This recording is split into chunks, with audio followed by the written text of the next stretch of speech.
So today in this video we will discuss about how to design the gate driver IC, basically gate driver for high side MOSFET, and we will understand basically how this high side gate driver works and what are the components involved for driving the high side MOSFET. So here in this simulation what you are seeing is synchronous buck converter, and we have two MOSFET, one is high side, one is low side, and I have created some gate driver components that are responsible for driving this MOSFET. So as you know, this synchronous buck converter, so the top and bottom MOSFETs are mm, driving in complementary fashion. That means when one is on, bottom one is off, and vice versa.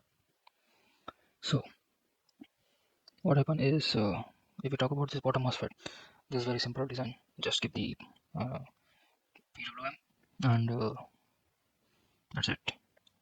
So this MOSFET will keeps on and off. The main question is about the high side. So here I've created some nodes, basically nodes naming. This is high side gate driver, and this is EC, that is common point, and inductor, capacitor, and resistance as a load. So what you see here in this box is I have created my own IC which is called Henry Volt high side gate driver IC, some random numbers, and this is a power supply that we usually give to the gate driver IC. Usually what happens is we use generally uh, some gate driver IC, and we don't know what's going inside. So basically this is the thing that is going inside the IC. What you're seeing here is totem pole actually. This is NPN transistor and this is PNP transistor connected in a totem pole topology, and I'm driving these two common base with a PBM. Usually in actual converter this comes from microcontroller, this thing. So this thing is opposite of this complementary.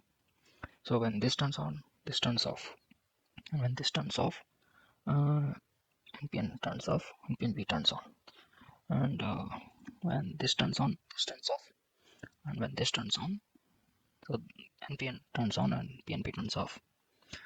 So usually this high side MOSFET, if you see the source, this is floating and we are giving 400 volt here. So usually when this is turned on, this is again 400 volt. So in that case you have to give 412 volt to drive this MOSFET, which in case is not feasible. So what you have to do is you have to create an external power supply of 12 volt or 13 volt or 15 volt depending on the MOSFET, such that it can drive the MOSFET. So instead of giving voltage source, we are using capacitor to drive this MOSFET, and that capacitor is this. Yes. So what happens is when this turns on, this whole node goes to zero ideally, and when this goes to zero, this capacitor gets charged through this power supply. Again, this is external actually. Maybe I can drag it to external.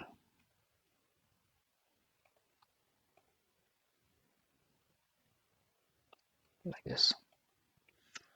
Yeah, now we have 8 pins.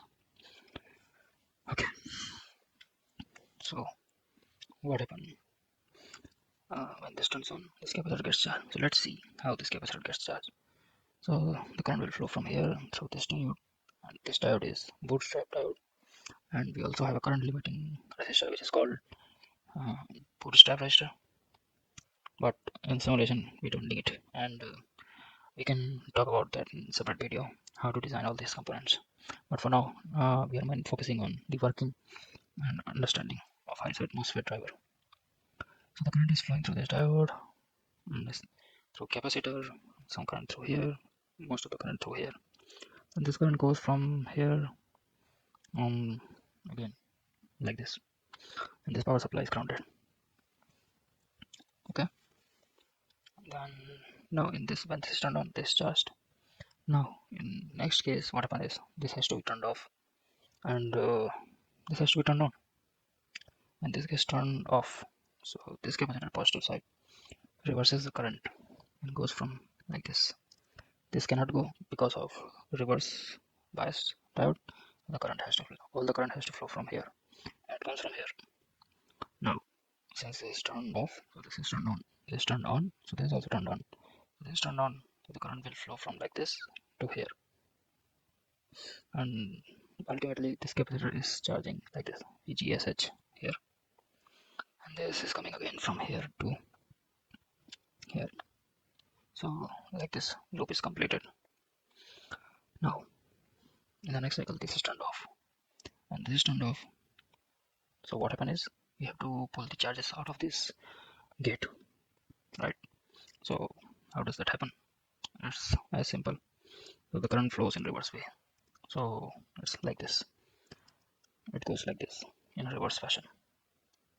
So basically, in general, I've told you this is the working of high-side MOSFET. Usually, you don't see the circuit because it's inside the gate driver IC. So what usually we see is this power supply external components basically. So usually VOA or VOB, or usually this pin might be VDD. Okay, and these are external components. It's not usually outside the. These are usually outside the IC, right?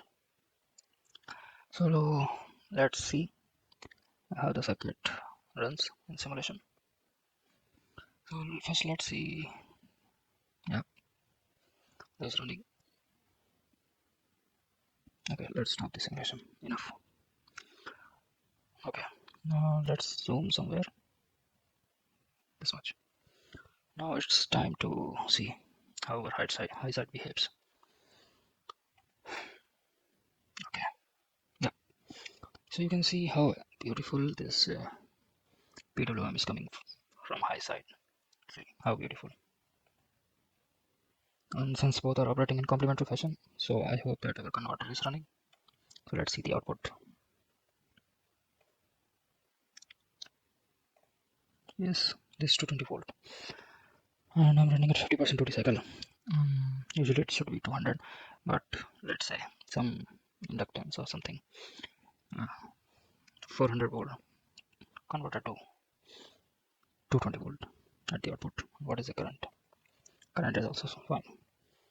So this is how we design the gate driver basically for high side MOSFET.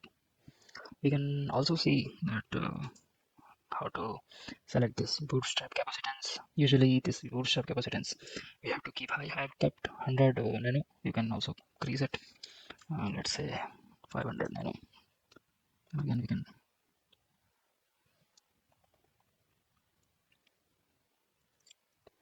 So it's 220 again. So the thumb rule for selecting this bootstrap capacitor is it should hold certain amount of cycles, even in case. First of all, let's stop the simulation. Okay, so usually it should hold around 10 to 15 extra cycle if in case this thing like external power bias gets somehow faulty or does not work. So at least like 10 or 14 cycle it can drive the high side MOSFET. Meanwhile, onboard diagnostic can come into the picture and shut down the whole converter. So this is how these things work, and this thing is called totem pole. Okay, so this is how our gate driver circuit works, and it's not a big deal actually to select this diode. It's just like it should be minimum forward bias voltage and low power loss, low recovery, reverse recovery loss. So in that case, you can use some Schottky diode with added breakdown voltage, and current limiting resistance is based on like R is equal to V by I, where V is this voltage and I is the capacitor requirement current. And this capacitor requirement current is Q is equal to IT, where I is equal to Q by T, and Q is the gate charge required, and that too you can multiply 15 times for 15 cycle, and time is on time. That's it. No big deal. So this is how it is simple as that. I don't know why sometimes for some people it feels like a very tough circuit, but this is it. This is as simple as that. So hope you like this video, and you can comment down. And if you want any kind of video, then you can just comment down. I can create that video. Okay, thank you.